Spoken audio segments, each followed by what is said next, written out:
Good morning, students of class 10. Welcome back to the online classes now. Let's continue our lesson in history. The rise of nationalism in Europe we were talking about, and we are proceeding further.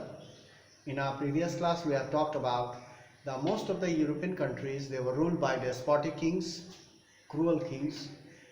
People were harassed, people had no rights, they were oppressed by the first and second classes. We have talked about, and we have talked about Napoleonic Code also.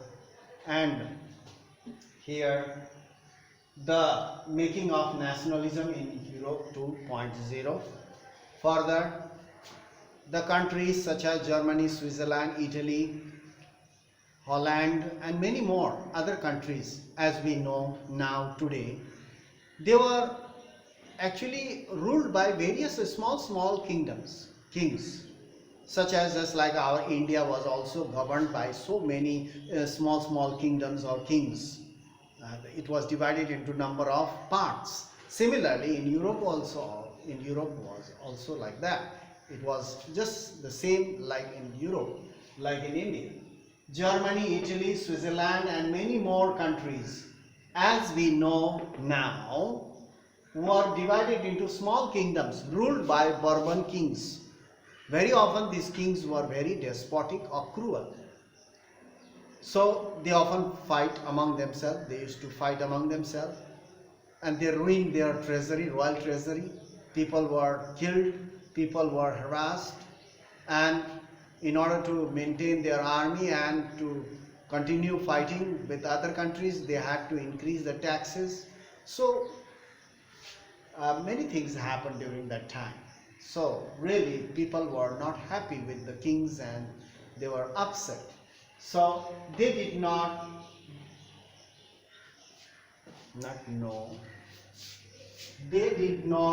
see themselves as sharing collective identity. The people had no idea. They had no idea to unite themselves and fight for their rights. So there was no collective identity. They did not see themselves as sharing collective identity or a common culture. So suppose in Germany, various groups, various regions were ruled by different kings. They have their own different languages, they have their own culture, and different cultures, different languages people followed, and they did not share a common identity, no common culture, a common language, no. So it wasn't like that. They often spoke different languages, you see, within the same country. They did not spoke the same language. They often spoke different languages and belonged to different ethnic groups. Ethnic means minorities, different groups. So, and they never thought of these things, to unite themselves, to make themselves as independent, or have collective identity, or to build nation states. They never thought about that. So such differences, having such a lot of differences within the same region, such differences did not easily help or promote a sense of political unity.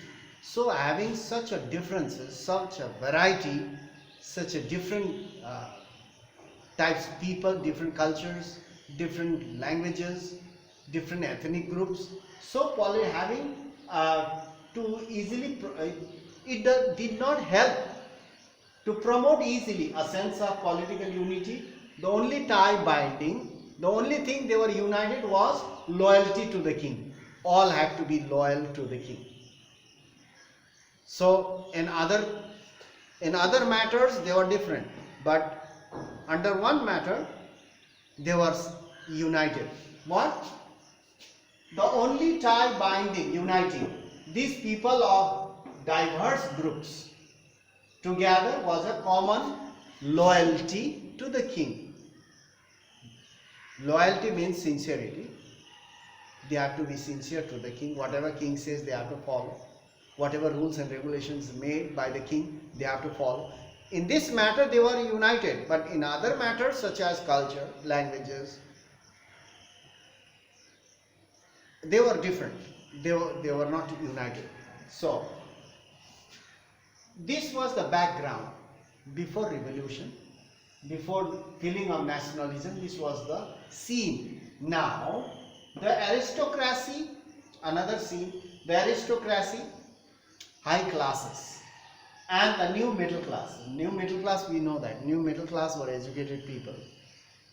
So now let's see.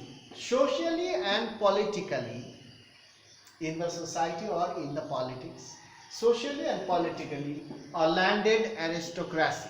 What is the meaning of landed aristocracy? These aristocracy, these very high class people, the leaders, the nobilities, officers, the king's relatives, they were aristocracy.